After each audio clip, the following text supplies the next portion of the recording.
Assalamualaikum warahmatullahi wabarakatuh.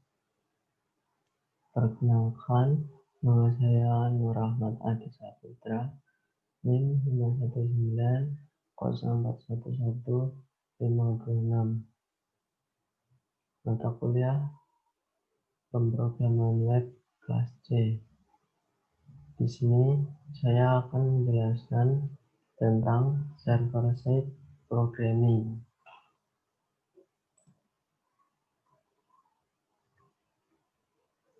Apa sih server-side programming itu? Server-side programming merupakan teknologi web yang menerapkan jenis pemrograman web di mana semua sintaks dan perintah program yang diberikan akan dijalankan atau diproses di web server. Kemudian hasilnya dikirimkan ke browser pengguna dalam bentuk HTML biasa. Contoh-contoh teknologi server-side programming antara lain, yang pertama ada Active Server Page atau ASP yang dikembangkan oleh Microsoft. Yang kedua, Hypertext Preprocessor PHP. Yang ketiga, Java Server Page atau JSP. Yang keempat, ColdFusion. Yang kelima, Lasso. Yang keenam, SSI, dan lain-lain. Nah, cara kerja server-side programming. Yang pertama, user atau klien melakukan request ke server melalui web browser di komputer atau di mobil.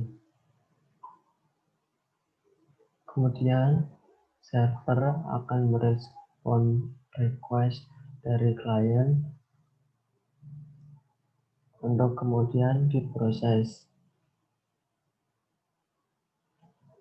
Setelah pemrosesan selesai dan dokumen ditemukan, kemudian server mengirim respon ke klien dalam format HTML. Kemudian dilanjut oleh web server ke klien atau user yang merequest dokumen tersebut. Format akhir dokumen tersebut adalah format HTML. Hal ini terjadi karena web browser hanya dapat menampilkan halaman web dalam format HTML. Kelebihan apabila menggunakan server-side scripting. Yang pertama adalah aman. Hal ini karena kode sumber server-side scripting disimpan di web server yang ada di sisi server, sehingga user tidak dapat melihat kode sumber server-side scripting dari sisi klien atau web browser. Jadi, sangat sulit untuk bisa kodenya dicuri. Yang kedua, meminimalkan trafik di jaringan.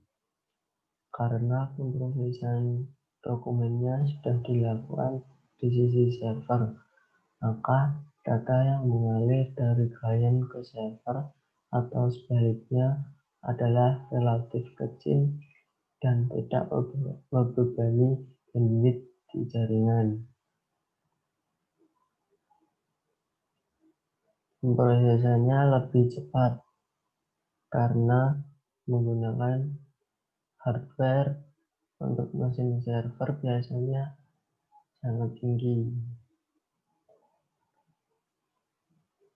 4. Mampu mendukung banyak program basis data atau database management system (DBMS). 5. Mampu mengelola sumber daya yang ada di komputer, baik perangkat keras maupun perangkat lunak lainnya. mampu dijalankan di semua sistem operasi cross-platform.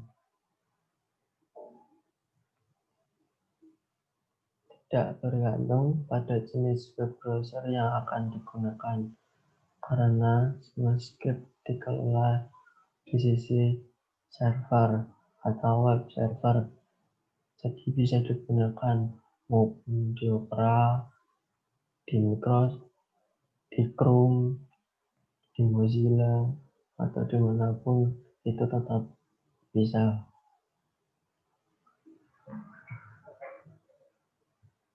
Nah, di sini kelemahan apabila menggunakan server-side scripting atau programming.